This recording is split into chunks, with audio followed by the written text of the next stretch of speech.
हाय friends, मैं हूँ Tannu. Welcome to my channel. My channel name is fun with learn education with Tannu. আমি আগের দিন যে হিন্দি স্টোরিটা যে মানে বাংলা অনুবাদ করেছিলাম এবং বলেছিলাম যে এর কোশ্চেন অ্যান্সার দেব, তো ওটা তো বলা হয়ে গেছে। মানে স্টোরিটা আমি ভালো করে মানে হিন্দিতে পড়ে এটা বাংলা আপনাদেরকে বলে শুনিয়েছি। আর হচ্ছে এটা থেকে যে কোশ্চেন অ্যান্সার সেটা আজকে তোমাদের সাথে শেয়ার করব। তো ও এই স্টোরিটার নাম ছিল সময় কা মূল্যাঙ্কন। তো এই স্টোরিটার আজ কোশ্চেন অ্যান্সারগুলো তোমাদের সাথে শেয়ার করব। তো দেখো, প্রথম কোশ্চেন হচ্ছে জ্ঞানু কো क्या लेना था। তো এখানে দেখো লেখা, এখানে জ্ঞানু কো क्या लेना था।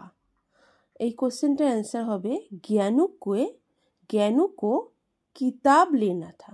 জ্ঞানু এখানে লেখা আছে, যেমন যা লেখা আছে সেটাই লিখবে। হ্যাঁ, জ্ঞানু কো এখানে লেখা আছে কেয়ার জায়গায় কিতাব, আর লেনা থা তো লেখাই আছে, তো এটা লিখে দেবে। আবার তার পরেরটা দেখো, क्या ज्ञानू को उसकी किताब लिखित कीमत पर मिली। क्या ज्ञानू को उसकी किताब लिखित कीमत पर मिली। এই অ্যান্সারটা হবে नहीं দিয়ে একটু কমা চিহ্ন দেবে, আর उसकी किताब लिखित कीमत में नहीं मिली। এখানে আমি দেখো লিখে দিয়েছি কেমনভাবে লিখতে হবে, আর ভালো করে পরে একটা অনেকক্ষণ এটা শেয়ার মানে ছবিটা তুলে পোস্ট করে দিচ্ছি, কিন্তু এটা তোমাদেরকে একবার বলে শুনিয়ে দিচ্ছি। আচ্ছা, তারপরে অ্যান্সার পরে কোশ্চেনটা দেখো, জ্ঞানু কো অধিক মূল্য पर किताब क्यों लेनी पड़ी।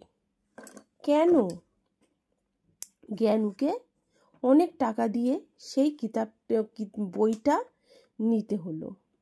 এখানে आंसरটা হবে জ্ঞানু को अधिक मूल्य पर किताब लेनी पड़ी क्योंकि उसने दुकानदार का समय नष्ट किया था। এখানে যেমন লেখা আছে কোশ্চেনে ঠিক দেখে দেখে দেখো লিখবে।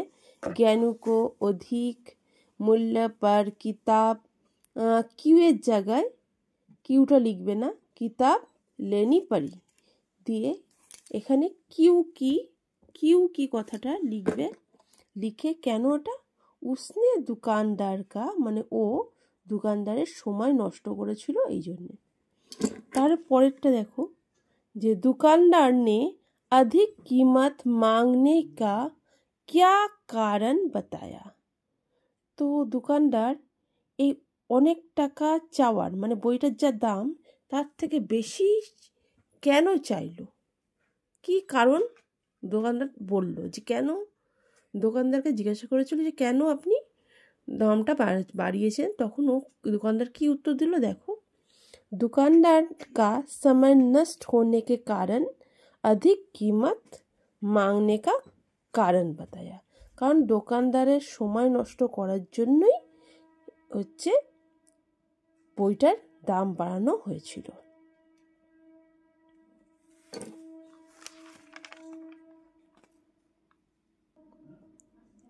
তারপরেটা দেখো, कौन लोग अपने भाग्य पर रोते हैं। तो जो लोग बेकार समय नष्ट करते हैं वो अपने भाग्य पर रोते हैं। এখানে কোশ্চেনটা হলো কারা মানে কোন কোন লোক মানে নিজের ভাগ্য উপর কাঁদে। তার এটা উত্তরটা হলো যেই সব মানুষেরা বা লোকেরা বেকার মানে অকারণে সময় নষ্ট করে, বেকার সময় নষ্ট করতে হ্যাঁ। হ্যাঁ দেখো वो अपने भाग्य पर रोते हैं, যে বেকার সময়গুলো নষ্ট করে, যখন কাজের সময় সে সময়টা কাজে না লাগিয়ে অযথা অকারণে সময় নষ্ট করে তারাই ভাগ্যের উপর কাঁদে। আমার এরকম ভাগ্য কেন হলো, এই নিয়ে। তারপরে দেখো, समय पर काम नहीं करने का नतीजा क्या होता है। সময়ের কাজ সময়ে না করলে কি হয়। समय पर काम नहीं करने का नतीजा बुरा होता है। बुरा होता है। जैसे समय पर नहीं पहुंचने से गाड़ी छूट जाती है।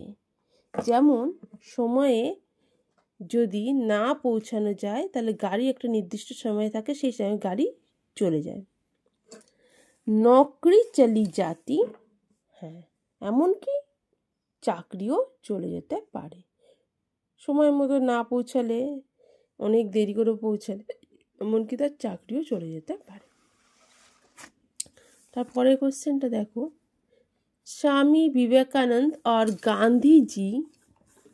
गांधी जी कैसे महान बने। কি করে মহান কেন হলো। स्वामी विवेकानंद और गांधी जी अपने एक एक पल का उपयोग करके महान बने। মানে ওদের এক একটা সময়কে ওরা, প্রত্যেকটা সময়কে ওরা কাজে লাগিয়েছে, কাজে লাগিয়ে ওরা মহান হতে পেরেছে। ওরা বেকার সময় নষ্ট করেনি। দেখো এখানে কিছু কিছু জায়গায় দেখবে সার্কেলের মতো করা আছে, যেগুলো তোমাদের বাজছে, যেখানে হস্যিকার হবে কি দীর্ঘিকার হবে, হ্যাঁ, কি এখানে আ হবে না অ হবে, সেই জায়গাগুলো সার্কেল করে নেবে, তাহলে তোমাদের সুবিধা হবে। তারপর রুল দিয়ে করবে, তারপর যেটা ঠিক হয়ে গেলে তখন ওটাকে মুছে দেবে। আর দেখো, আজ কা কাম কাল पर टालने का परिणाम क्या होता है। আজকের কাজ কালকের উপর ছেড়ে দিচ্ছ। আজকে আমি করতে করতে ভালো লাগে না, থাক আমি পরটা ছেড়ে দিই, কালকে করব। কি এই কাজটা আমার করতে আর ভালো লাগছে না, আমি কালকে একসাথে করে নেব। কিন্তু এই যে এই ভুলটা যে আমরা করি, এটার পরিণাম যে কত খারাপ সেটা দেখো। আজ কা কাম কাল पर टालने का परिणाम बुरा होता है। आज का काम काल पर टालने का परिणाम বুড়া হতা है। এই লাইনটা তোমরা এইভাবেও লিখতে পারো, অথবা টালনে সে, তুমি যদি বুড়া এইখানটা যদি না লিখতে চাও লিখো না, লিখতেও পারো বুড়া হতা है। অথবা তুমি কাল पर टालने से वो काम कभी पूरा नहीं होता। टालने की आदत पड़ जाती है। ওই কাজটা কখনো